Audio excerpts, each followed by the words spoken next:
एक राजा था जिसका नाम था सत्राजित। भगवान सूर्य की उपासना करता था और भगवान सूर्य प्रसन्न हुए, एक मणि दी उसको और उस मणि से 8 भार सोना निकलता था। 8 घंटे उस मणि की उपासना करो, 8 भार सोना निकलता था। 8 भार में मानो क्विंटल भर का सोना निकलता था। तो एक दिन राजा सत्राजित भगवान द्वारिकाधीश के पास गए।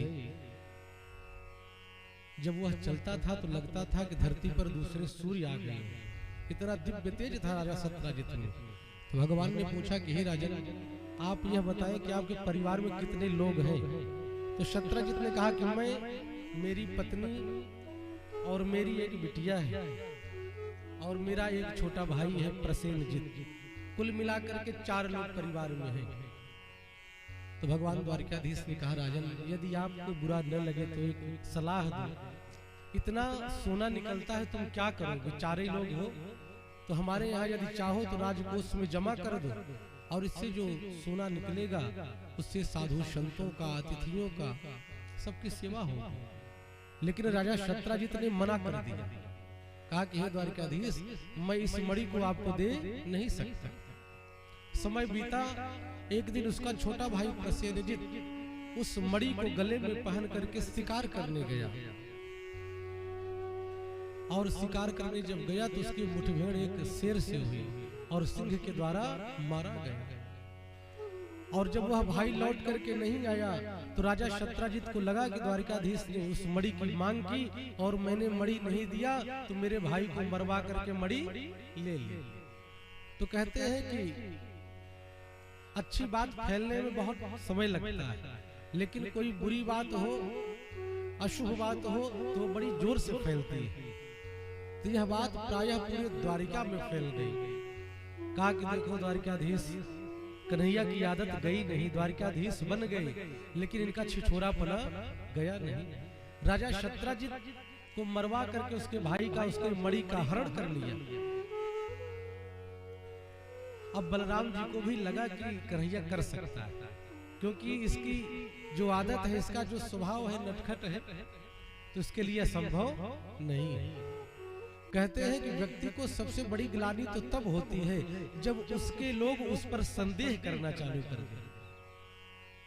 गांव वाले कहें, समाज कहे तो कोई बात नहीं, लेकिन जब अपने जन कहना चालू कर देते हैं तो द्वारिकाधीश को कष्ट हुआ, चिंतित रहने लगे। माता रुक्मिणी ने पूछा कि द्वारिकाधीश क्या बात है?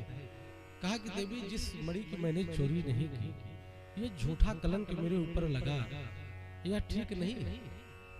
अब हर जगह यही हल्ला कि देखो द्वारिकाधीश स्वर्ण की नगरी है, उसके बाद भी सोने की चोरी कर रहे हैं।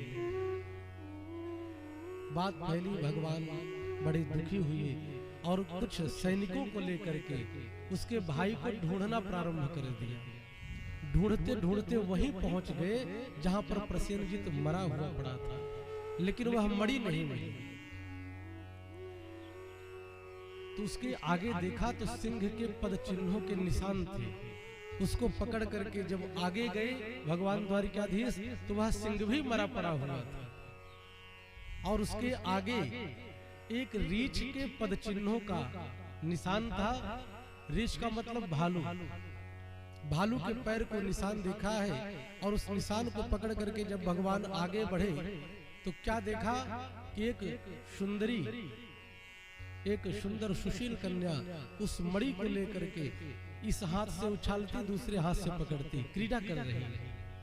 और जैसे उसने द्वारिकाधीश को दिखा बड़ी जोर से चिल्लाई और इतने में वह भालू आ गया और भालू के साथ भगवान का 27 दिन तक युद्ध चला, रात दिन लगातार युद्ध। तो कहा कि महाराज यह भालू कौन है? बोले यह कोई और नहीं, ये जामवंत जी महाराज। रामावतार में भगवान राम जी ने सभी बंदर भालुओं को सबको कुछ न कुछ दिया, जिसने जो मांगा। जब जामवंत जी से भगवान ने कहा कि आपने बड़ी सहायता की, आप क्या चाहते हैं?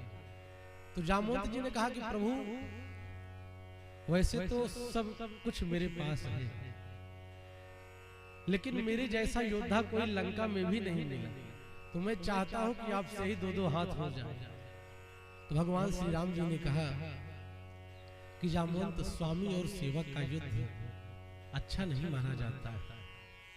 स्वामी सेवक से युद्ध करे यह संदेश अच्छा नहीं है।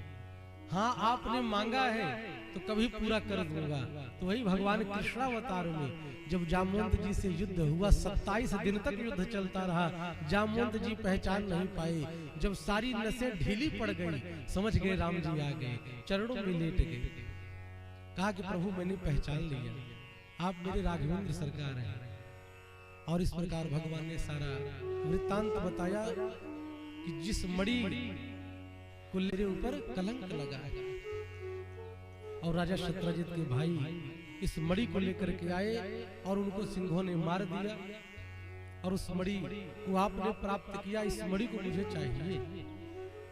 तो जामवंत जी महाराज ने उस मणि को दे दिया। और जामवंत जी ने हाथ जोड़ करके कहा कि हे प्रभु, मेरी एक हार्दिक रण करें। इस प्रकार भगवान का दूसरा विवाह जामवंत के बिटिया जाम्बवती से